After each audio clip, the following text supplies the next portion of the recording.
la wo la mema me parliament achiel ogoyo chim ki agenti mamege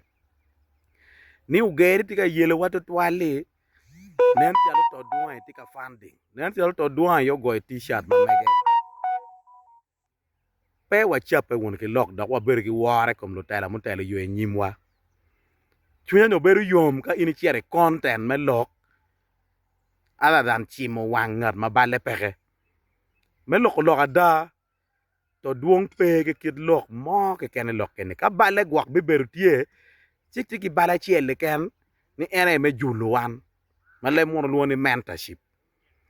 piano mentoring dara ma duong mu ken ti public service mu ken ti civil service mu ken ti foreign service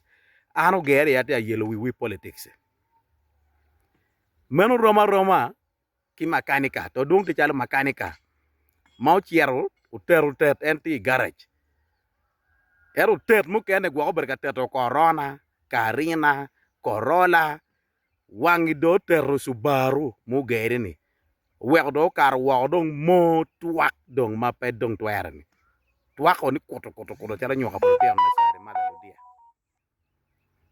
chi amero kwanyo kar man me wachi wa beru ki war dok wa wek luongo nying right honorable Richard Todwong yen en ma chalo secretary general petike kit chwiny mo ni komber mir ke chwak ngere mo ma piaw kar primary a winyo bene we e chieng chama en loge NTV at 9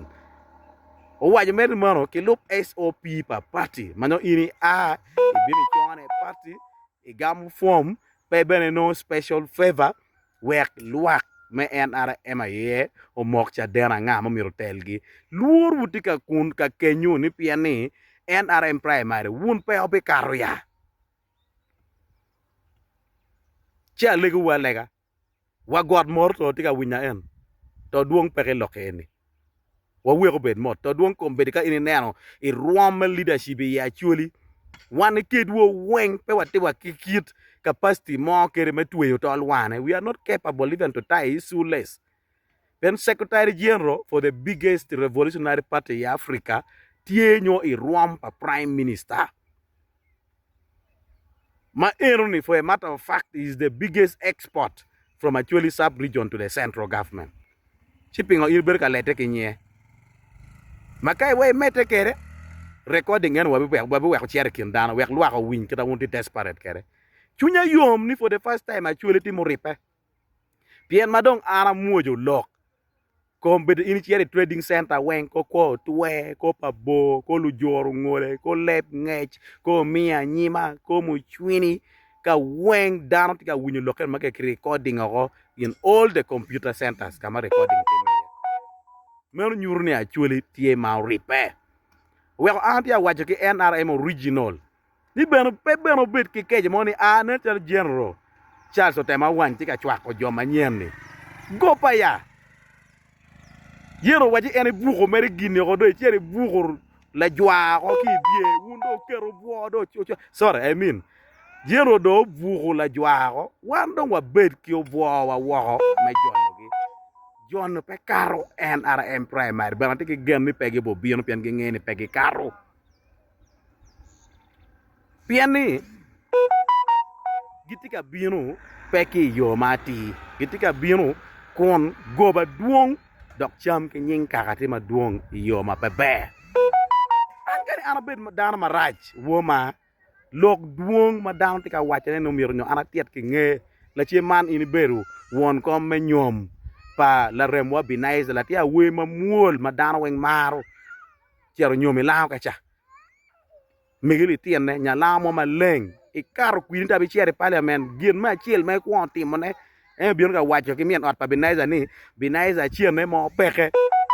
o tim be da no kopo ko bori beru won komme gin ene pa o tim me endo an ma cha la tela matika bino anoni kombe lok ene wen pier pete wan ta bion me ka rocho pajo pati bion ka tim mo ji mo nyopo ber ka tim me mabe o wero an weekend en ma bi cha consultation ma mega me chier ka neno ni wan luak me la yibi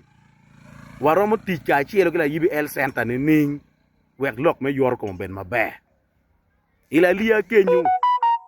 waromo timo private public partnership ni ning we ka wachier manyo ga meto kero panadol ampicillin syrup ko sulfadina din gini wano ne ni amoxicillin donyo wanoni ko ate mo binu atika coupe ki the Iris Foundation meneno ni ki bien ki fuony bulu kit me yupo liquid shop kit me gwak atudu gwak otake urban farming pieto ji mo chalo vol gini watika lok bwana ki be Danis Embassy meneno ni mo ji mi chalo welding plan ki kelo bien ni gamende ko metike yup mo chalo yoga tike yup mo chalo PDM eto pe romo dano wen ke ka bede tika konyo jomo kene mir wano kup doge ka mudonge watika ne ani meno ki bin ki ne ni ruam me fuonyo chiero malo teachers inducement wek la fuony ka chiero ka fuonyo ban ki chunya chiel nyo olo wa chiero wa lobbying litian allowance mo ki pon ki yo wi maga mena tika miyo nene mene don kwe ji ma bion ka loge pa bion ka tieto ko kuyani fudok balance million mia bicho donyo ka donyo wunu gamo gere actually don ko mbere geno mo ko cha den no they have passed the verdict giti akwor mere ni ne ken me nyutu bu exit route ya non gom chi pa diel pete gi mo ma don wurbo teo mela ko ne comedy in the discussion across actually sub region lok pa gerni is a dominant character pen ki noni aguru kom pagi lok ki come bot yo manyo yang chon gitamo ne gen gi gwa mada kono gitiga uma te bandera pa bergwa chuin gi onyo peleng kirwa ani endi bena weka wechi watini quality me debate ma mega de bena peke botu weka bena tele keduni will be a disservice to myself ten an ko mera ti chiar meka ne no kit me chiar ka tele ki Ibrahim se muju nganda gi in the next parliament Joel se nyonyi gi Pasis na muganja gi damu machalo bana bastin Kasimira gi mer joma an chiar ka tele ket gi pe won ten an ben pa neno representation matia ki botu jimo machalo sexual gender based violence in machalo in la tele mir bet la chim e bet machalo la nyut mir one wa jwaye re community nyur men community initiative mir bet menano genna kiteno ne youth innovation center ma ba degla yibi ber chalo role model the constituencies mu kenan ya ko weng ben Kenya yibi ber kama bulu weng gore ye meneno ni anyi ma megge ke nywa ka kenyu madano be cha ko nongo di mo jalo exchange program scholarships me chiere Denmark in Norway ma tij ma wa beti ba degela yibi cha den be beru tie dok be racho ko pa dano chia lega ni o timbe o wek luongo nying dano ma bal gi peke kangar matika konya notika konya gira pian noni mana agenda ma mega na agenda mati dok ampiara ke ane konati contacts ma duongi a deciding pe me yelo mo ke ken kong anakat primary ko ada kar primary ko man tap enung arabi chier pian da tie dong official candidate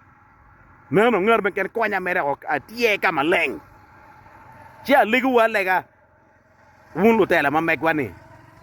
the good thing ki wun bene pe ngut man do another blender is on the hook chok dai pon guti mo kene ane anong dugu tiga chieo tiga jarga gamo wa dog father Eric umage pilok mu lok mati jarga tele bagi father ko tele ki lwak ma actually dog de jarga tele ki ecclesia si donc ka dog wu beru ko wa wot digi ma ya actually bilo yi wo si alego merni o timbe kama ben wunu bale ye o kwa kija bot lwak kama ben lwak po nyang mabe wan be tieto ki lwak pe go nyang eto gira chiel ma wun pa be gawa ki timo ne ene me tieto loga da bot lwak atira ne me tieto development intervention mo na tikere abi o chi ambi chiel chako tieto ki lwak yoma ayubo begin maluke ki chuo ma megwa imwagali bario ki piario bi abichiel bin e gam form e NRM ka yen la cho to ri wango guru ngam